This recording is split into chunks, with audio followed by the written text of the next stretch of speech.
the webinar, I invite you to a journey into parametric modeling. Rhino Grasshopper is an amazing tool, easy to learn and hard to quit. I mean, it's sometimes as joyful and addictive as playing a game. With Rhino Grasshopper, you can set up as flexible AXISVM models as never before. I prove that you can achieve spectacular results in some days or weeks. Take a chance during the 90 days long free trial period available for every user. Combine it with our free plugin to extend your AXISVM modeling capabilities. Working on parametric models means also continuous learning. Beside the basic hundreds of components, nowadays there are 550 different applications available for Grasshopper, and 510 of them is free of charge. This means thousands of different components covering a significant part of the potential fields of usage.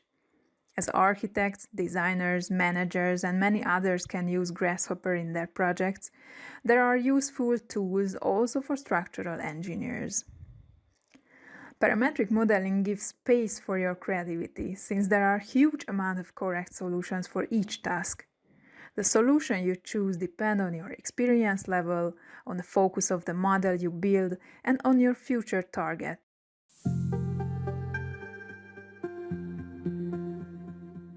First step is to start Rhinoceros 3D CAD software, simply called Rhino.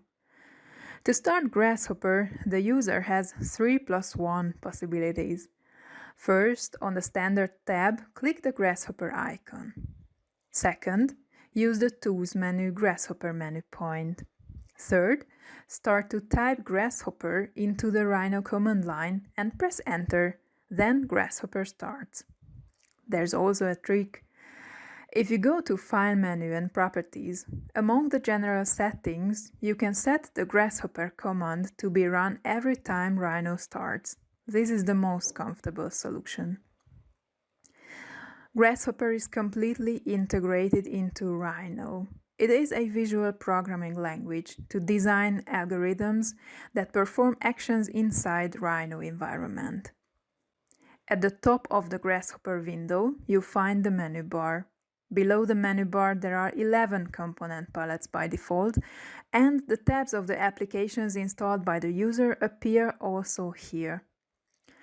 Let's put some items from the Params tab to the canvas. Either drag and drop or click on the item, then click on the canvas works. Left-click on the subcategory opens a list including all the item icons and names in that subcategory. We have now a point, a curve, and a geometry parameter on the canvas. They can be easily aligned. Grasshopper provides two types of items, the parameters and the components. I talk first about the parameters. These items are simple and small. The purpose of them is to store data, volatile or persistent data. In other words, temporarily or permanently. Volatile data can come, for example, from Rhino. The Rhino window contains 4 viewports by default. User may enlarge them by clicking on the viewport name. The main sidebar offers the most important buttons to create geometries in Rhino. I create now a point, an ellipsoid, a closed polyline, and a curve.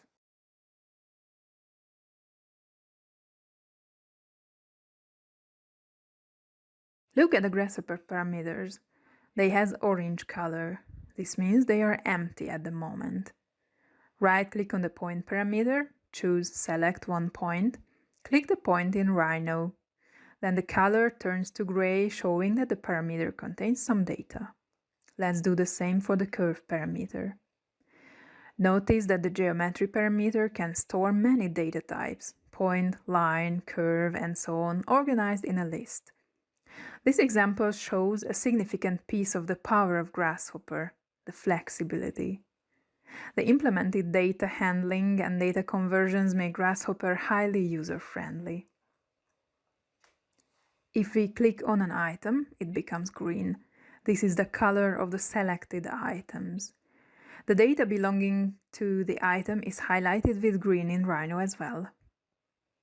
Now I would like to move the objects stored in the geometry parameter in x direction.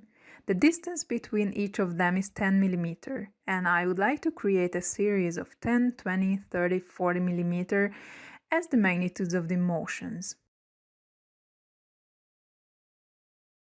I take the series component from the Sets tab. The components implement some functionality. They operate on data. The series component provides a list of numbers from 0 to 9 by default. User may see the output by hovering the mouse over the name of the component's output parameter. We can add new items to the canvas by double-clicking and typing the name of the component or the parameter we need. This is a panel. This is probably the most often used component in Grasshopper. At the top of the component pop-up menu, we can change or delete the displayed name of the selected item. Panel serves as text input field, and it is able to visualize text or values. Let's configure the series component. You can follow the changes inside the panel. I create a number slider and connect it to the start input. Data transfer between the components happens via such wires. If we also change the step to 10, we get a series from 10 to 100. Reducing the count to 4, we have the required list. Notice that the single data are represented by simple wires. Data lists are represented by duplicated wires. I take now the unit X component from the Vector tab, and I use the created series as input called factor to enlarge the unit vector. I create a move component with the Ctrl-Alt-Click combination. Grasshopper shows me where this component is located. I move the data of the geometry parameter with the scaled motion vectors, and the outcome is immediately displayed in Rhino. It is a balloon. Let's talk about the data structures of Grasshopper. There are data lists and data trees. Grasshopper operates on list level. I mean, the inputs of the move component are two lists that consist of four elements. The first geometry is shifted by 10 mm, the second is shifted by 20 mm, and so on. We can change the data list to a data tree by selecting the graphed option. This puts each list item into a single branch. The flow of a data tree is represented by a dotted line. The data tree is a list of lists. Therefore, each branch is combined with the complete list of the motions. All the motion vectors act on each geometries.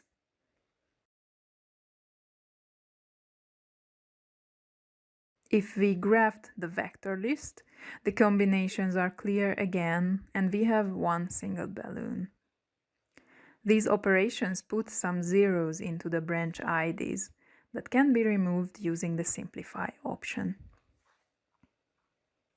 The flattening smoothes any kind of data tree into a list. In this example, it is equivalent by switching off the grafting. Let's see. There's another option called Reverse that reverts the order of the data inside a list. I can say inside each branch. In our case, this also destroys the balloon.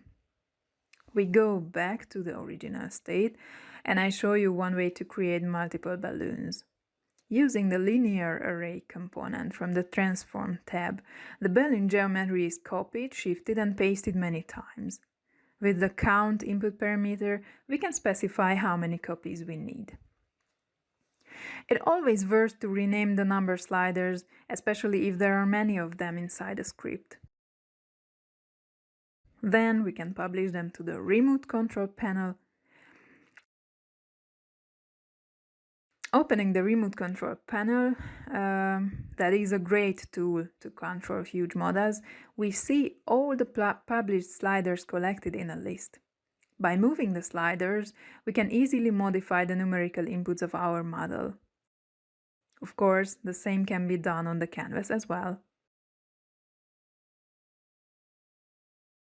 The user may switch off the preview of a component's output. Then the component turns to gray and the red previews disappear from the Rhino viewport. It is important to know that the geometry that is created with Grasshopper components is not a part of Rhino viewport. It cannot be edited unless it is baked into Rhino. The balloons are represented by black lines after baking. From now on, they can be selected and manipulated in Rhino, for example, moved with the aid of Gumball. At the same time, Grasshopper loses the control over them. The sliders do not affect the baked items anymore. I add a new component to the canvas called bifocals, very useful tool for beginners. It displays the name of each parameter and component. Let's save the script into a GH file, then save the baked and drawn objects of Rhino into a 3DM file. It is important to know that the contents of the parameters are not automatically stored in the Grasshopper script file. If I delete a referenced object from Rhino, the Grasshopper parameter gets empty. Now I undo the deletion. If I want to make my parameters independent from Rhino, I must select Internalize Data. This way we change from volatile to persistent data storage. After this action, I can delete the geometry from Rhino without losing the contents of the script. Then I save the data with Ctrl S. I open a new document. In the right upper corner, the user finds the File Browser control. The documents can be easily activated or closed by one click. In the next minutes, I show you some basic ideas to create geometry from the ground inside Grasshopper.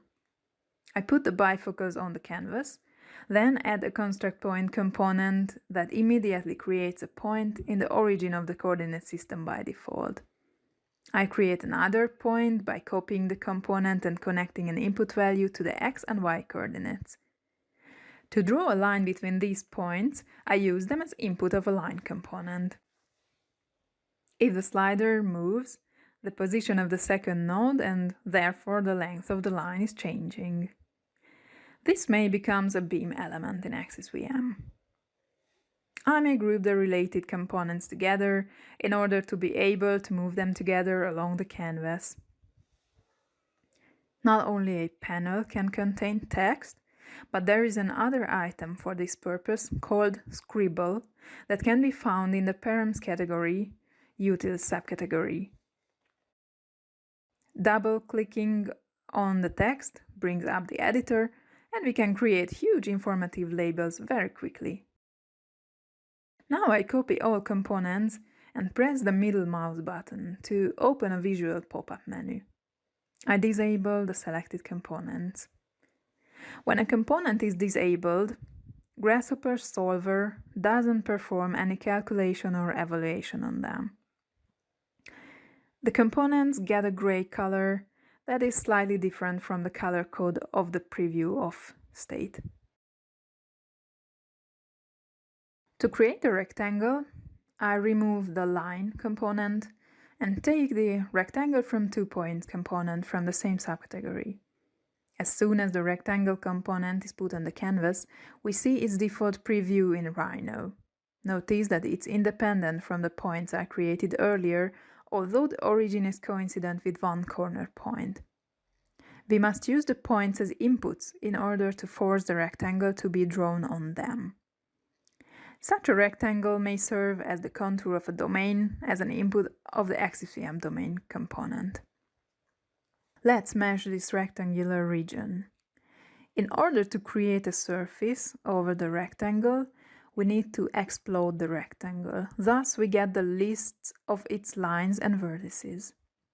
There are 5 vertices, because in case of closed polylines, the first point and the last point is the same. To make separate output for each vertex, I use the explode tree component and graphed the list of vertices into a tree. Zooming on the explode tree component, you can see small plus and minus signs. This means that the number of outputs can be configured by the user. In the end, each vertex has its own output and can be used as corners of a surface. The mesh surface component creates a regular mesh on the surface that can be easily configured. The display menu preview mesh edges function must be on in Grasshopper. I disable these components to show you another approach to create a rectangular shape. I need one point, and I'm going to apply the move transformation on the point. I need to move it in X and Y direction, therefore I take the unit X and unit Y vectors. The furthest corner is going to be created by moving along a vector that has both X and Y component as well. The order of the points is important, therefore I connect the unit X first, then holding the shift button I connect the vector, then again holding the shift I connect the unit Y. If I double-click on a wire, a small item called Relay appears. This helps to manage the wire positions. It is a useful tool to keep the scripts well organized. It's not able to store or manipulate the data, just lets through itself. Connecting a slider to the unit vectors allows to move the points smoothly. The geometry output of the move component contains the coordinates of the 3 translated points. Notice that the original point is not included in this list. Therefore, when I would like to create a polyline, I need to connect the original point and the translated points as well. To close the polyline, I take the Boolean toggle input and set it to true to connect the first and last points. Let's make this polyline dependent from a Rhino point. I create a point and make a reference to it inside a point parameter in Grasshopper. Holding the Ctrl and Shift buttons, I migrate the inputs from the construct point components to the point parameter. Thus, I am able to move the 2 wires together. From now on, the location of the square depends on the position of the Rhino point. To get the Rhino Grasshopper closer to you even after the webinar, I introduced some websites with useful information, courses and materials. The first website is rhino3d.com, the official website of the software. As I mentioned at the beginning, there is a 90 days long free trial period for every user. After that, you need to buy a license key. Full price is about €1,000 for a permanent license that never expires. I must mention here that the Grasshopper to AXISVM plugin works only on Windows operating system. Under the Learn menu, the user finds many video tutorials, courses, books collected from the Rhino Grasshopper community. A bunch of them are available for free. The official courses are gathered on the rhino3d.education webpage. I filter to the English contents, and as a first step, I offer 3 free classes. The Introduction to Rhino 6, 7 or 8, depending on the version you have access to. The Pseudo-Hopper 3D that helps to learn Grasshopper through playing. And The Fundamental of Grasshopper 3D by David Rutten. He is probably the most authentic person to learn from, since he is the developer of the Grasshopper environment. LearnGrasshopper.com is the website of Chris Voislav. He worked on BIN project for Sweco company in Norway. He is civil engineer and participated, for example, in bridge design projects. Nowadays, he offers free webinars as well as great online courses and some very useful documents. I recommend to download these files. They helped me a lot in learning and using Grasshopper. Chris is a member of the BIM Corner team, Therefore, his articles and videos are available on beamcorner.com, worth to check out. On this slide, I collected the links to the presented websites. At the top, you also find the link where you can register a Rhino account. This is required for starting Rhino, and you can use this if you download apps for Grasshopper. I mentioned here some paid courses as well. The next slide shows the most important canvas and component manipulations and some shortcuts. I do not go through this in details. It is handed over to you within some days after the webinar.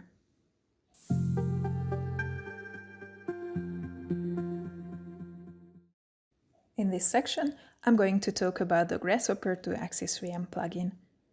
The first version was published in 2018. It provided practically 2 components, and it was able to transfer simple lines and members like beam elements into AXISVM.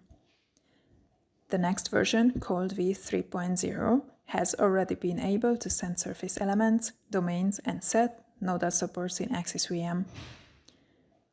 Then, v4.2 brought some components for load definition. The material and cross-section library of AXISVM has become directly available from Grasshopper. Linear static FEA can be started, and some settings have been available to speed up the data transfer in special cases. v5.0 contained numerous new elements.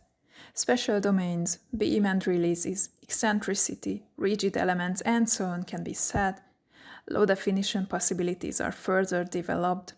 Load panels, load groups, and load combinations can also be defined.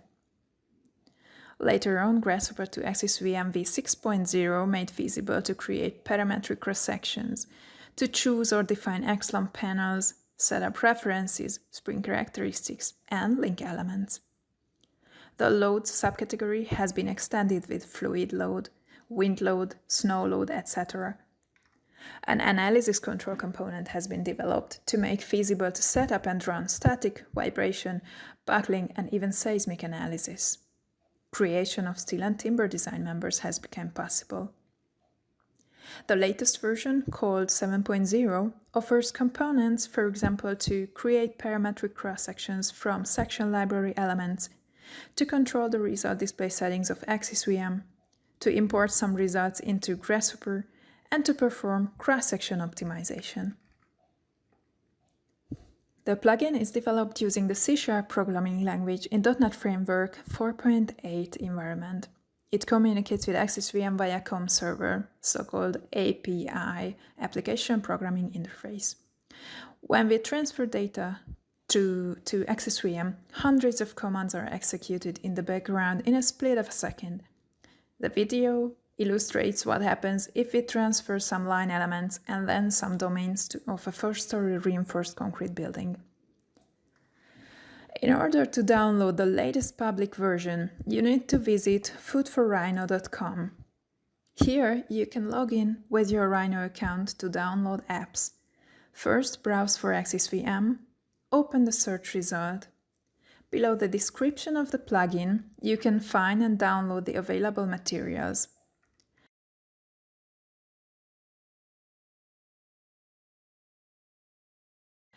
After downloading the latest file package, there are 2 ways to install the plugin. You either click the Grasshopper file menu, Special Folders, Components folder, or directly go to App Data, Roaming, Grasshopper Libraries folder in the file browser. You see that I already have here the bifocals plugin. This can also be downloaded from the foodforrhino.com. Let's paste the downloaded zip file into this folder. After unpacking it, right-click on the GHA file and select Unblock. This is needed because the operating system sometimes blocks the downloaded files, but Rhino is not able to load a blocked GHA file. Thus, the installation of the plugin is completed. To display the installed components, you need to restart Rhino. For detailed information about the components, you find the manual of the add-on on foodforrhino.com. After restarting Rhino and Grasshopper, the AXISVM tab will appear at the component palettes. The components are grouped into 5 categories: inputs, params, elements, loads, and send.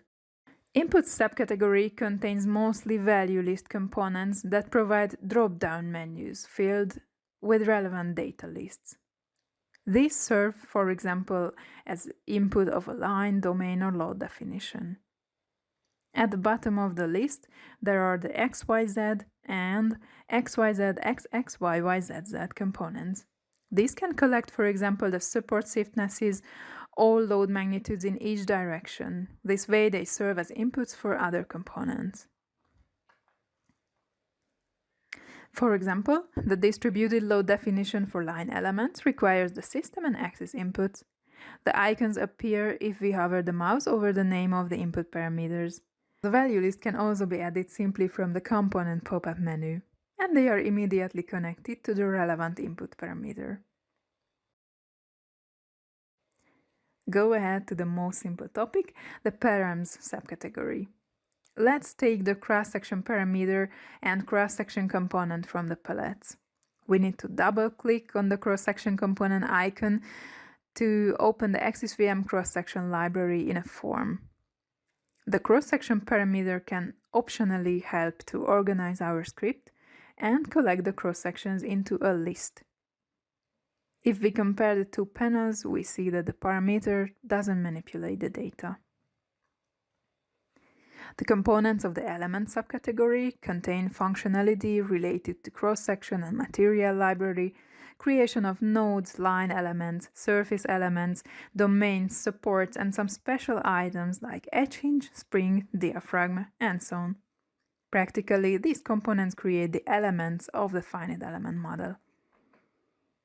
Let's select a cross-section with the already known component. Then take a cross-section from text component. If I use the section name I previously selected and use it as an input, I find another cross-section table on the output side. The reason is that the cross-section library contains some cross-sections in separate tables but with the same name. In such cases, the cross-section from text component takes the first matching table. If I want to use the same table as above, I must add the CS table input as well.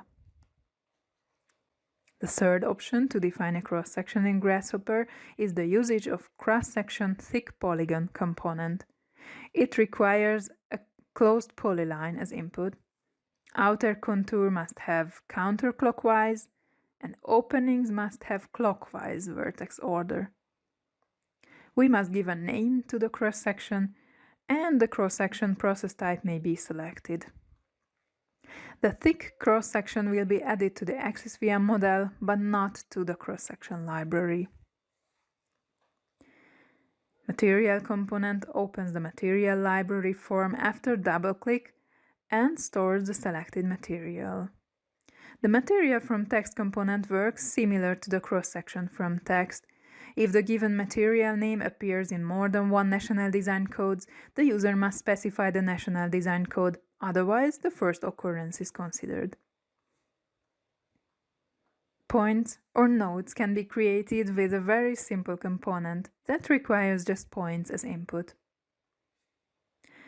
To define simple lines or line elements, we provide two components.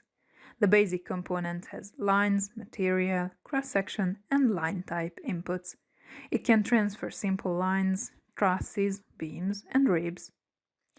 The line extended component offers much more possibilities: variable cross-section, local x-axis orientation, timber parameters, color settings, and so on.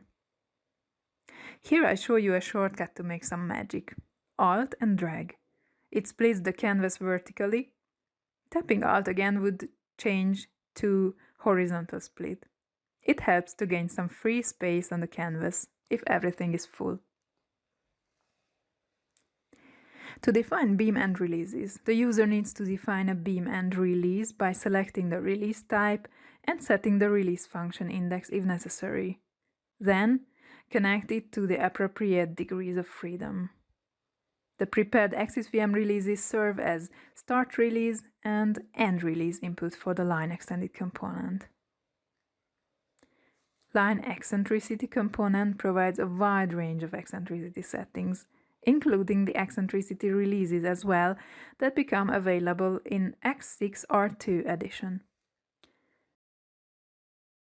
These components are located in the second group of the elements subcategory. The following item we check is the mesh component. This has 5 inputs. The very first input, called meshes, is always required. This component is able to transfer Rhino mesh to AXISVM as edges, surface elements, or domains, depending on its connection with the sender component. Therefore, the other inputs are not always relevant. For example, an edge or line element needs rather cross-section than thickness, and a domain will not consider any line type, of course. If we want to define domains, there are many other components available. There is a basic domain component, the contour, the element type, thickness, material, holes, and color settings can be given. The thickness and eccentricity of the domain can be either constant or variable. Variable thickness settings have a separate component. Constant thickness can be defined connecting a single value. Eccentricity setting is implemented with the same logic. Furthermore, we offer components for 6 special domains as well. Composite rib domain, domain with custom stiffness matrix, hollow core domain, ribbed, trapezoid, and XLAM domain setup is available. Each of them gathers the specific inputs like profile sizes, hole type and direction, rib eccentricity settings, XLAM parameters, and so on. Go on to the next group. There is a supports component that collects the nodal, line, and surface supports from the script. Then the supports component will be connected to the sender component in the end. There are the 2 last groups in this subcategory. Diaphragm, edge hinge, and rigid elements are in the first group. Gap and spring elements are in the second. It is important that the AXISVM line component is not able to set up spring and gap elements because it doesn't get the required inputs. These element types can be created only with these special components you see now on the screen. We finished the elements subcategory and go on to the loads. I take first the load cases component. It is implemented the same way as the supports component is. I mean, it is a collector component of load definitions, then it will be connected to the sender component. The first input is the load case name.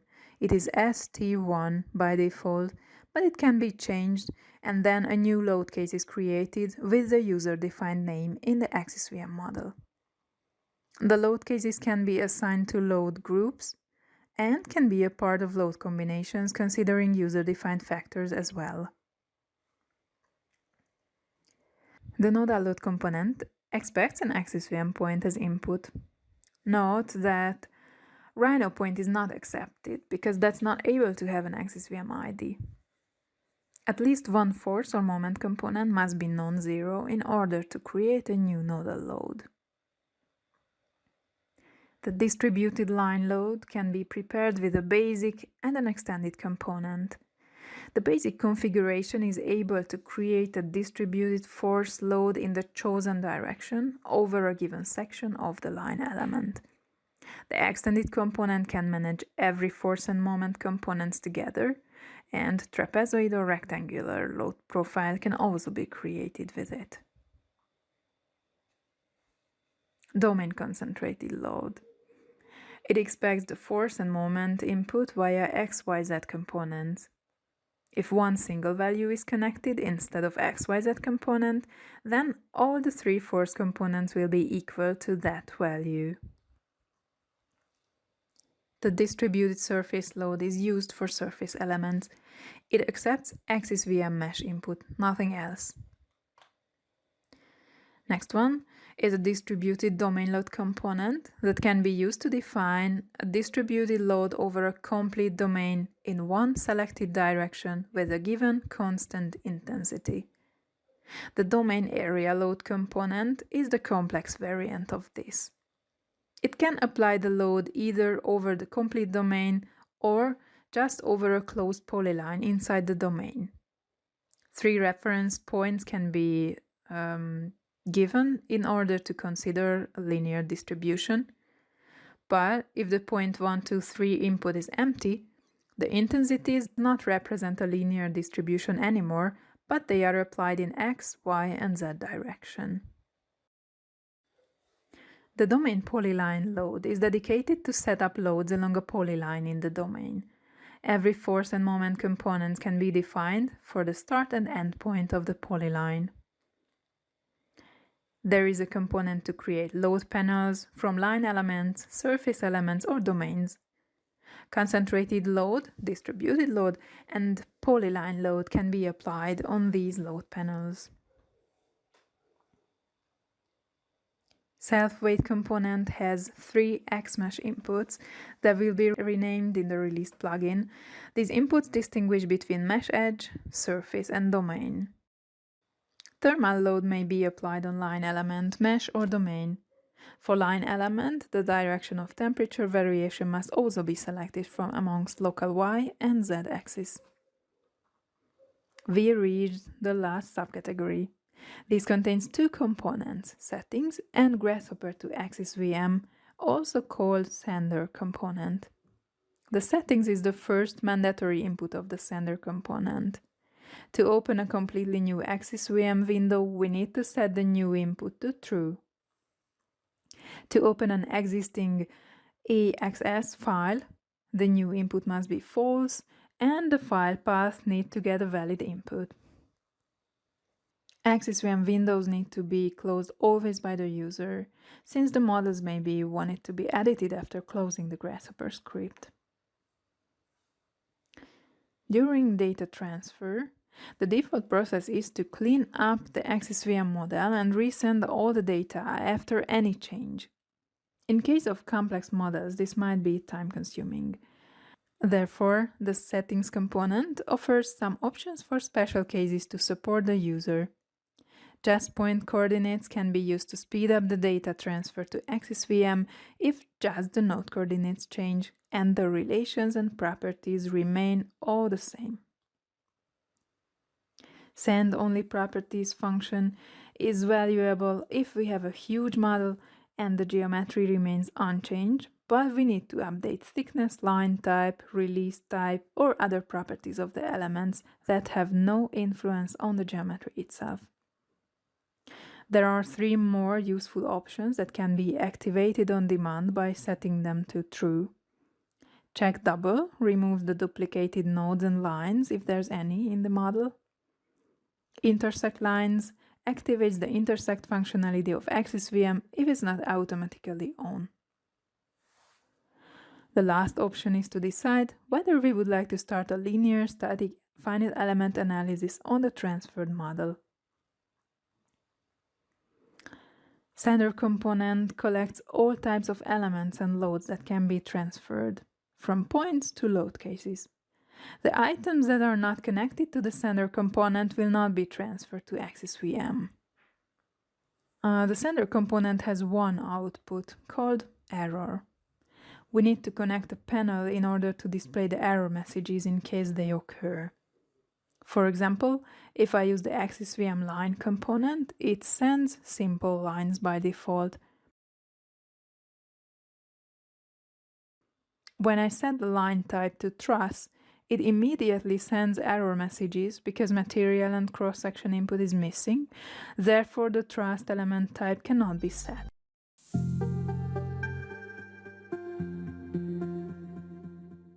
Section of the webinar, I show you how to transfer a cell phone tower model into AXISVM.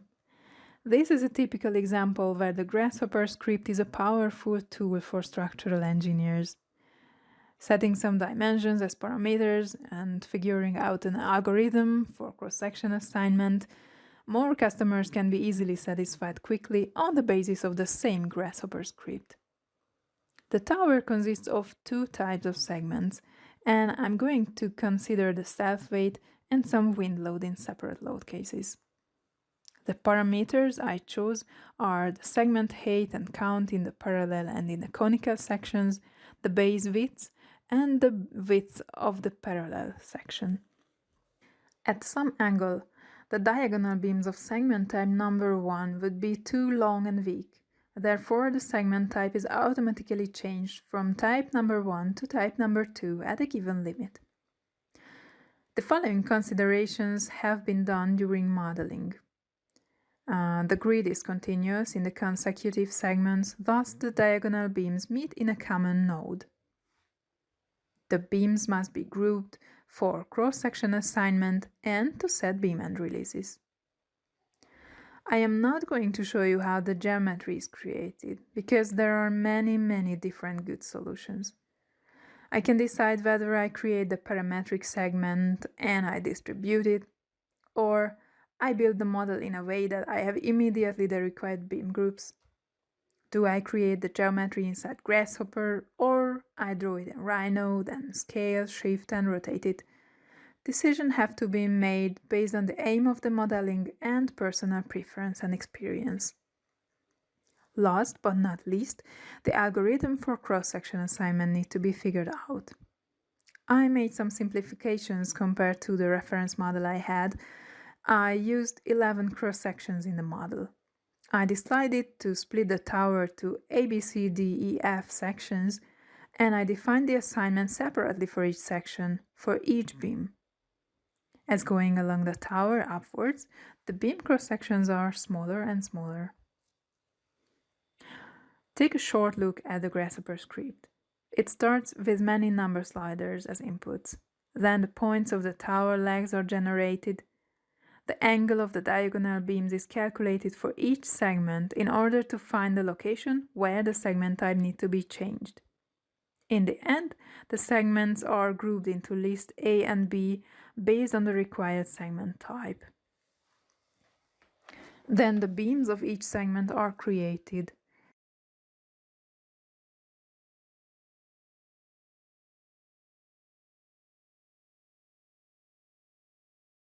Here you can see a point parameter, which collects every single point of the tower.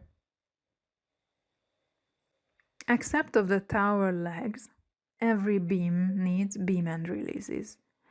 Therefore, the beams are collected into two groups.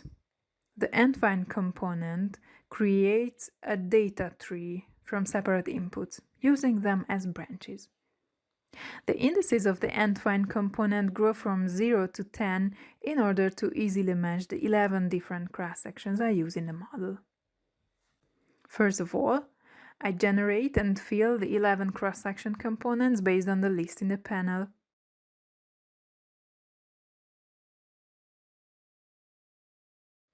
When it is finished, I collect the cross-sections with the aid of two cross-section parameters. The first group contains cross-sections from 0 to 5, the second group from 5 to 10. Yes, cross-section number 5 is used in both groups. I cross-check the data in panels. It is time to start a new AXISVM model.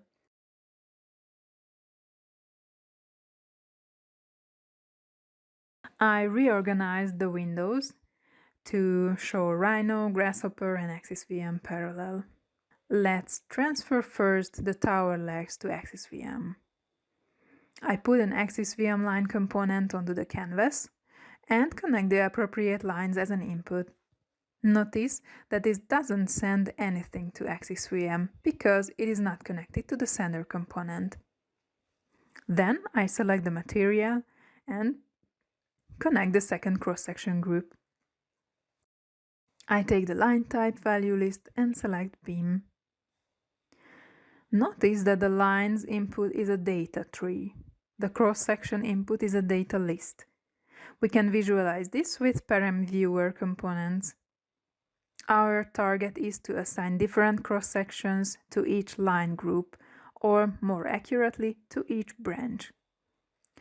With the current settings, the complete cross-section list is assigned to each branch of the line input. This is not what we want. We need to graft the cross-section list to achieve that Grasshopper pairs the line branches with the cross-section branches as we want. I apply the graft option rather on the input of the line component. The outcome is the same, just I could not visualize the details here as good as I did at the cross-section parameter. Now we have 6 AXISVM lines, and we can connect them to the center component. As soon as we do so, we see that only one branch of the data tree is visualized in AXISVM. The sender component can handle only data lists until we have one single settings component connected. If we would have 6 AXISVM windows open, each branch of the data tree would appear in separate AXISVM windows. We want to put everything into one window, therefore we need to flatten the AXISVM line input into a list, and then each tower leg appears as expected. I make some space on the canvas because to send the released beams, I need to use the line extended component. I connect the lines input, select the line type, set the material. I want to use the same cross-section along the beams. Therefore, it is sufficient to feed the cross-section start input, and the cross-section end is considered to be the same. The cross-section input needs to be grafted for the same reasons I explained earlier. I take the beam end release component and set the release type to hinged. Function index is not required for this release type. I set rotational releases about the local Y and Z direction of the beams and connect the releases to the start release and end release inputs of the line extended component. The data can be quickly sent to AXISVM, and you can see that the beam end releases are set as expected. To keep the script clear, I connect the lines into a parameter first, and I lead them to the center component and then to the self-weight component from there. The output of the self-weight component must be flattened into a list because we would like to consider every piece of that within one common load case. I take a load case component, give it a name, and connect the self-weight load into it. After making a wire towards the sender component, the new load case is generated in the model.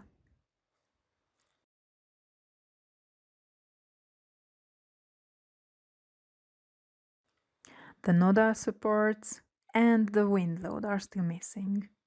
To create them, I go to the point parameter that collects all the points of the tower. I connect it to an AXISVM point component. The nodal supports need to be applied at the bottom of the tower. Those nodes are available in branch 0 of the data tree.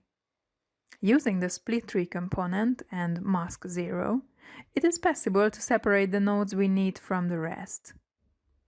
The output called positive contains the 3 nodes of branch 0 as required. Next step is to connect these nodes into a nodal support component and set a high stiffness value to each degrees of freedom. Look that instead of an XYZ, XXYYZZ component, I connected one single value, and this is applied automatically for each degrees of freedom. The nodal support components lead to a support component, and then we go to the sender component. We need to recognize that the nodal supports have not appeared in the AXISVM model yet. The reason of this is that the points are not connected to the AXISVM sender component. Therefore, the supports component doesn't know which node indices to refer to. After connecting the points to the sender component, we still need to flatten the data tree in order to transfer all the data and the nodal supports finally visualized in the model. As a dummy wind load profile, I created a parabolic distribution inside the Grasshopper component that allows many kind of function manipulations and sampling. I create nodal loads in x direction. If I simply connect the data tree of points and the data list of force magnitudes, all force magnitude is applied on every single node.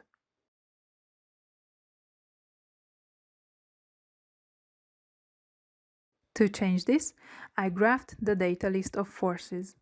This way, each branch of the data trees are paired, and I have the required force magnitude at each level of the tower.